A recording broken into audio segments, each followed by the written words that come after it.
Well, hello there. We are joining today to talk a little bit about the Broker Series course here that we developed at MetroTex. And today we've got Marion Napoleon, we've got Lori Selecki, and I am Sherry Fierbacher.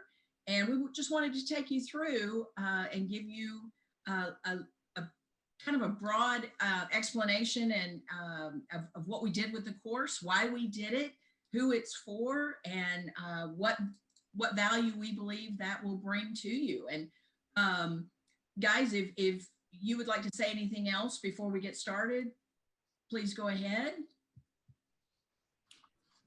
Well, I think this was kind of a brainchild of the professional development department. It's kind of been Marianne in my heart, to kind of create a series like this. And the goal of the series was to create kind of a workshop. So if you're an aspiring broker, if you're an independent broker, this could be a great resource for you. And so we really created a lot of different series and created 7 different classes so that you can get involved in one or all, it doesn't matter. But this will give you kind of a clear idea of how to create a brokerage. So Marion, you want to expound any? Sure.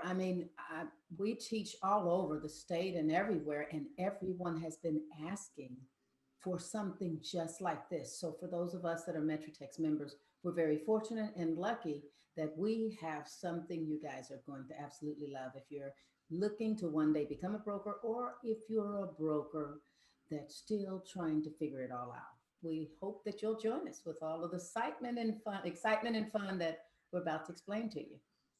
Yes, and with we pulled some numbers just to see how many people could be affected and in a positive way with this course. And over a 9-month period, we had 1,600 new broker applications with Track. And that was just for the individual broker. And in that same period, 1,200 applications for a broker business entity license. So when you look at that, that's 2,800 people who just in this past reporting of 9-month period could benefit greatly from this. But I don't want to restrict it just to the new people coming in. There are people who are already brokers, or people who have a 1 or 2 member brokerage that could benefit greatly on setting up for the growth and for the future of their business as well.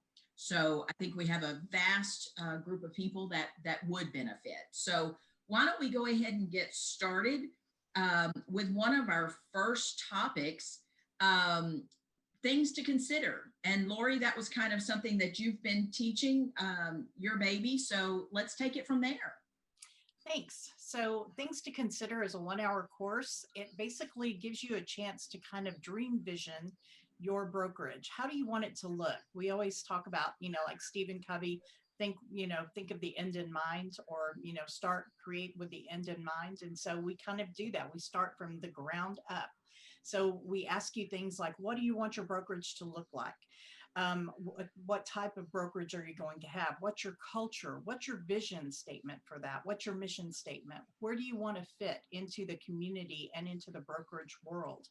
How do you want your broker to be structured? How do you want agents coming in? What kind of mindset do you want, and are you looking for when you are thinking about your brokerage? How is your brokerage going to look in the scheme of things? So this is just kind of a planning, visioning 1-hour opportunity. Another thing you talked about is simply number of agents. What does that look like? And is there a wrong answer to that question? How many agents will you have? Yeah, so that's going to be up to the broker. There is no wrong answer. Whether you just want it to be you, it's you, just you're an independent broker and you're a single sole proprietor, or whether you want to have 500 agents. It's going to be whatever you feel comfortable with and how you want your brokerage to look.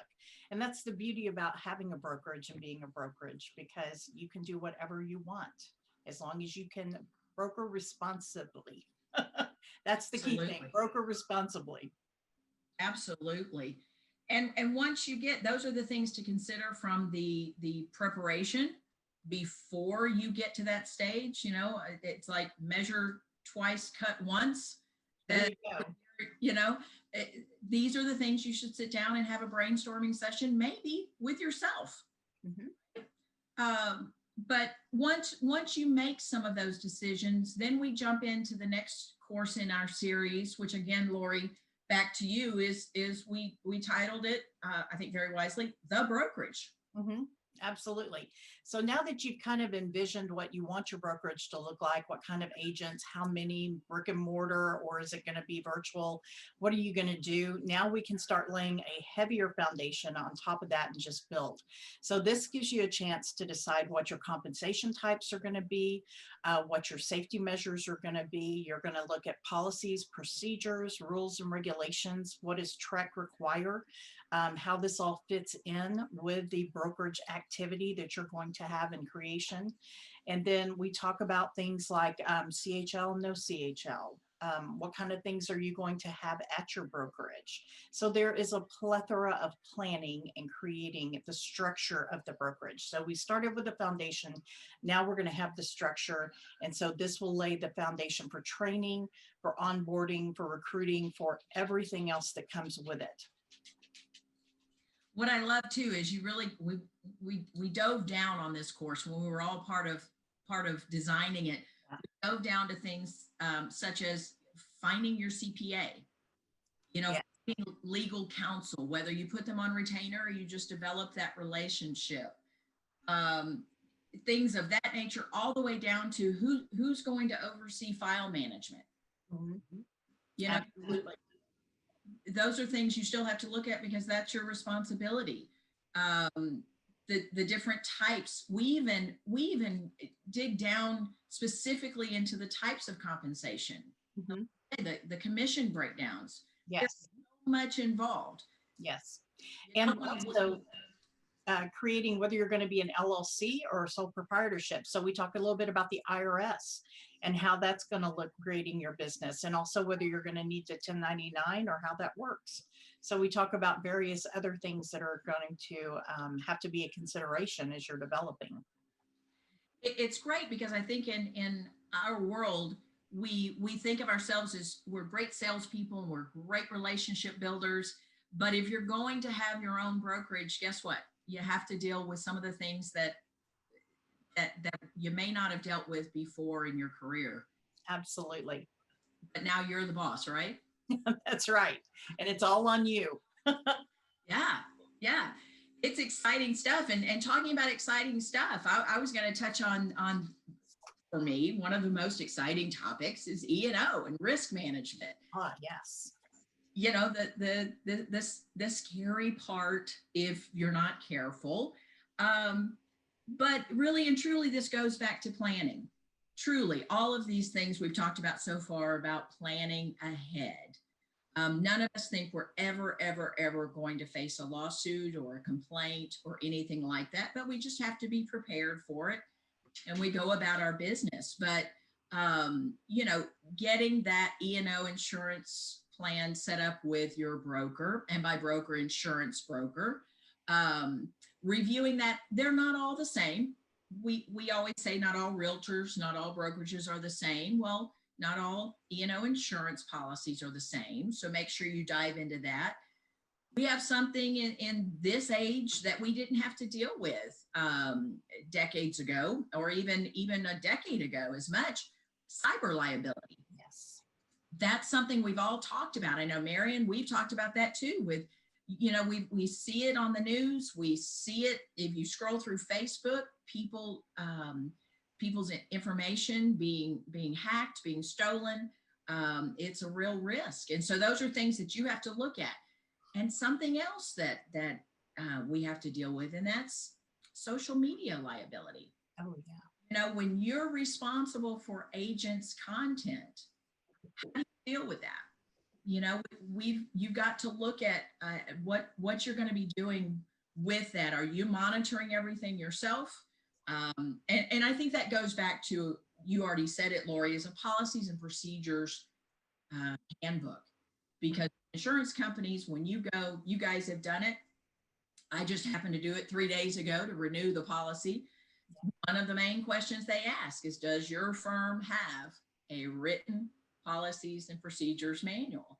And so that's very important to have all of those things detailed to not only train your agents on that process, but for liability's sake and something to refer back. So I think that topic is one we don't want to spend, you kind of want to do this and not think about it. It is one of those, that we have to, and I think we break it out into the bite-sized pieces that we can handle. None of us are experts on all of it, but we break it out so you can deal with it. And then the next class, which is another 60-minute class, is onboarding. And what does that look like? And again, we stress this can look differently for every single firm. We're not telling you what you have to do. We're just giving you an outline of things you need to consider when developing. But whether it's setting up your forms and checklists, are you going to require a fee for sign up? What you will provide to the agents, orientation, making sure they've joined the local, state, and national board of realtors, what training you're going to require in that onboarding process. Are you going to accept new agents? Are you going to only accept experienced agents, and what that looks like? And that's something else that I think Marion will touch on in the recruiting and retention. But in onboarding, you want to make sure that you cover all of this every single time, and that you have a clear-cut path to set your agents up for success and to protect yourself, to make sure that you follow those procedures time and time and time again. So as whether you jump on technology and do everything from a paperless system like Marion's going to go through with us here in a little bit, or you have a paper checklist, whatever it may be, your comfort level, but make sure you have that process down pat. So Marion, we get to bring you in now talking about recruiting and retention. Sure, yes. So after you bring on all of the wonderful agents, you now have to figure out how am I going to retain these agents, okay? So a couple of things we're going to talk about is really we're going to provide some guidelines for you on how to market and making sure you're marketing to these agents appropriately, and where would you market to these agents. And then once you get them on board, really looking at some retention examples, and we've got some processes around how you're going to retain them and keep them from clicking that button with track and disappearing after you've done a great job of training them and getting them on board and productive. You don't want to lose them. We're also going to give you some ideal and some ideals and examples of what does the ideal agent look like.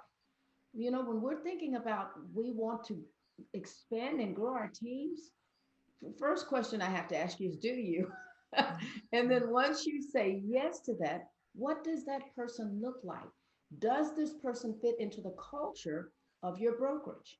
And do you provide everything that they're expecting? Because now all the expectations are absolutely unbelievable. We're also going to talk about how do you recruit them, how do you retain them, and then how do you exit them when you no longer want to keep them. Whether it is by the choice of the agent or whether it's just you finally decided, I want you to find another home, okay? And we're going to show you different exit strategies on how to get rid of those agents. And then, of course, most importantly, succession planning. Most brokers don't think about the fact that there may come a time when you, in the middle of the pandemic like we are now, you may have some type of a situation where you go into the hospital and you become incapacitated. Or like many others, you may not come out of the hospital. So what happens that on Monday, if you, are no longer with us, who's going to take over your brokerage on Tuesday morning or Monday evening? Emergency management. Where does everyone go in your brokerage if a fire breaks out? All of those types of things we're going to talk about, emergency management, and much, much more on recruiting and retention.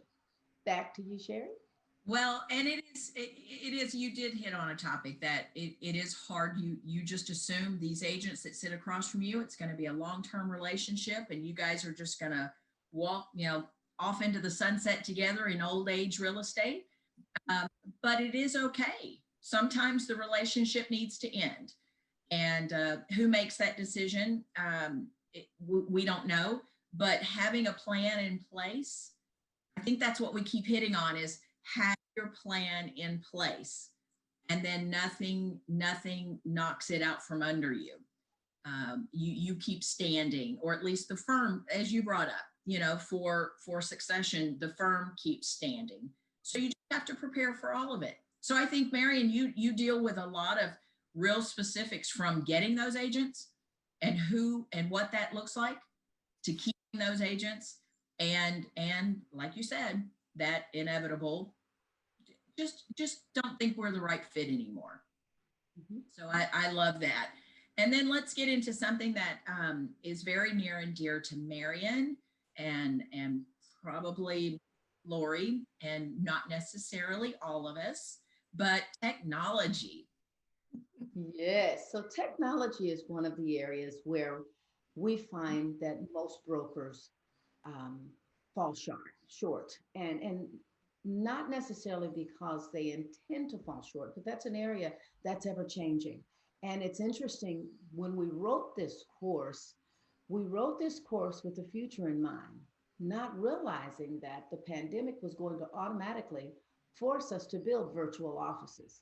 And it was something that we were really trying to get people to understand. You got to get away from paper. You got to get away from manual systems and start to utilize a lot of the systems available. One thing that MetroTex has done an excellent job with is providing the infrastructure for software that you need as a brokerage. And 95%, and I'd even go as close to say 98% of that software you're already paying for in your brokerage membership.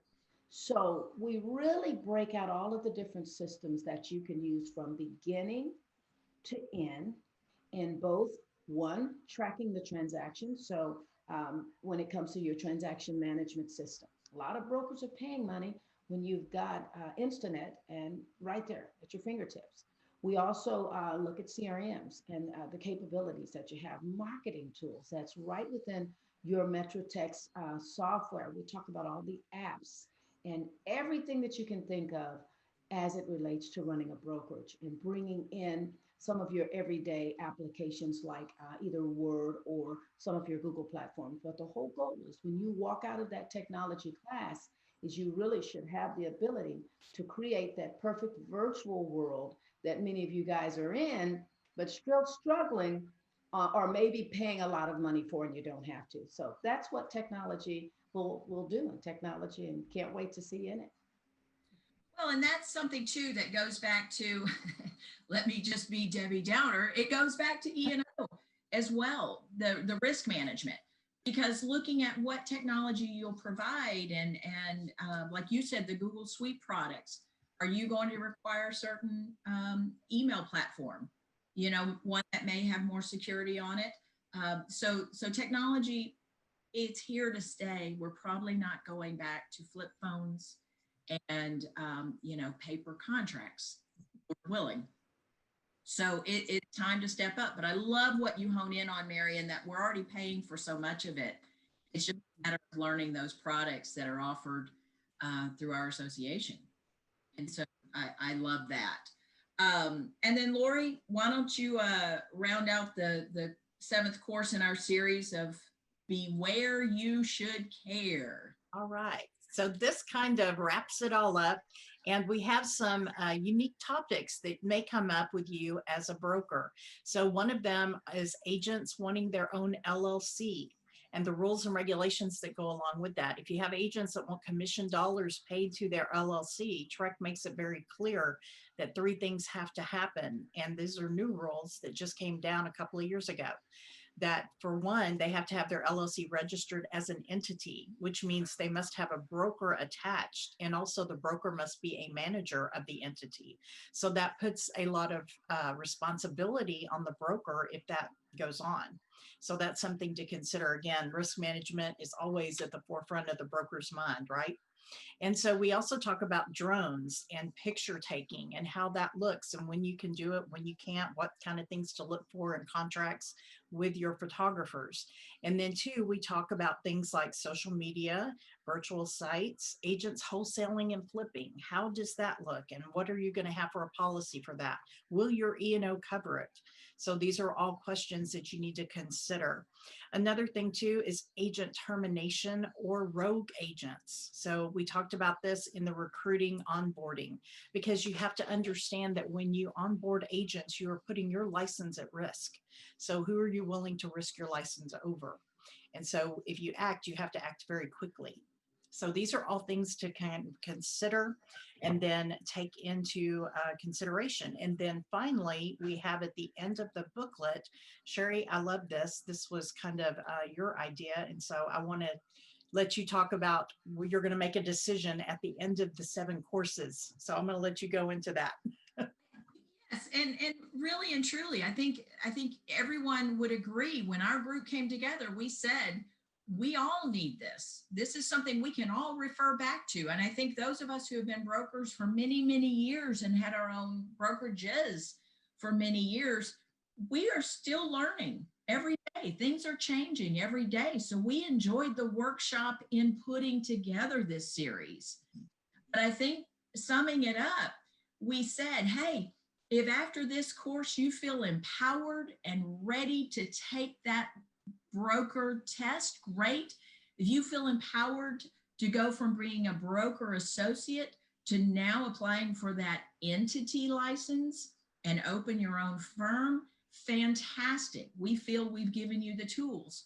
But if you stand up at the end of this series and say, I want nothing to do with this, I want to either stay a broker associate under my broker in my firm and continue to sell, or if you don't ever want to apply for a broker's license, fabulous. I think either decision is the right decision because you are now informed. Yes. It's good if you do, and we're good if you don't. Just as long as you got to make that informed decision and we helped take you down that path. So if this course, if you haven't taken this course, if you haven't signed up for it, if you'd like more information on it, please let us know. It's a fantastic course. And like I said, these are 2 of the great instructors that we had writing the course and teaching the course. And we have several others. It was exciting. It was fun. It was a lot of work, but I would say worth it, worth it, worth it. And guys, if you don't have anything else to add, I think that's it for today. So I do have one other thing to add. If you're interested in the course, there is a landing page. So you can go to mymetrotex.com/broker series. And this will give you more information. And we would love for you to take the course. And we look forward to seeing you. Yes, so much.